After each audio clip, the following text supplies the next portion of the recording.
په یو ځای کې یو باچا اوسېدو چې د هغه نوم ویجیراج و. هغه زړه د کاڼي په شانتې سخت و.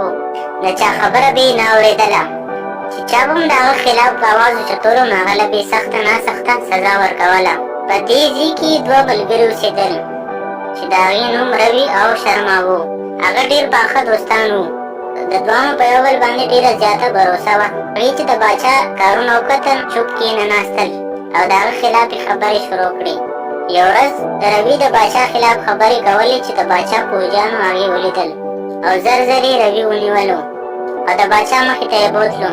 باچا په مخ کې هم روي د باچا خلاف خبرې کولې. باچا ته په دې خبره ډېره غوسه ورغله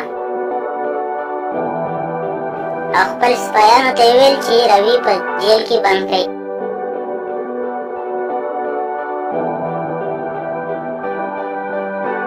د دې پته چې کله د روي ملګري شرما ته ولګېده نو ډېر خفه شو او زر زر د باچا محل ته لاړو. دا څه وشو؟ لپاره زه هر څه کولی شم. وایه زه ستا مدد څنګه وکړم؟ روي چې خپل ملګری وکتو نو ډېر خوشحاله شو او ویې ویل د مړ کېدو نه مخکې زه خپله مور او خور کتل غواړم او د هغې د خوشحاله زندګۍ دپاره انتظامات کول غواړم. به زه نور څه هم نه غواړم.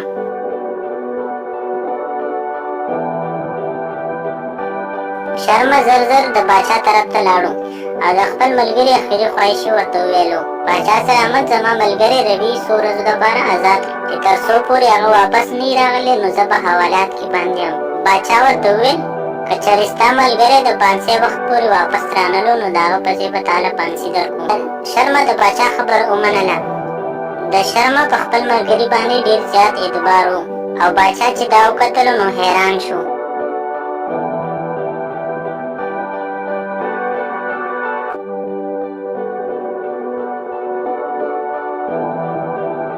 د روي د ازادېدو نه مخکې باچا د دې دواړو د ملګرتیا باره کې ټول معلومات حاصل کړل.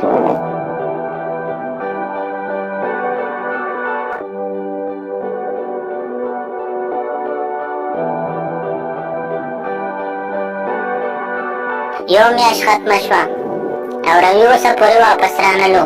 هغه ورځ ماښام باچا د شرما طرف ته لاړو چې په زندګۍ کې کله هم په چا باندې دونه بروسه مه کوه. اوس ګوره که نه ستا ملګری رانلو او دوکه یې وکړه او ته به د هغه په سر کې اوس مړ شي.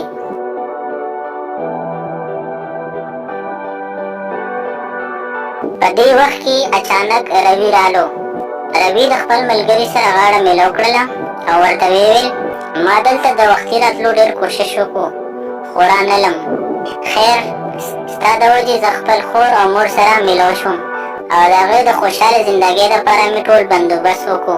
زه ستا ډېر احسانمند یم. باچا چې دواړه وکتل ویې ویل اوسه پورې ما داسې دوستي نه ده کتلې.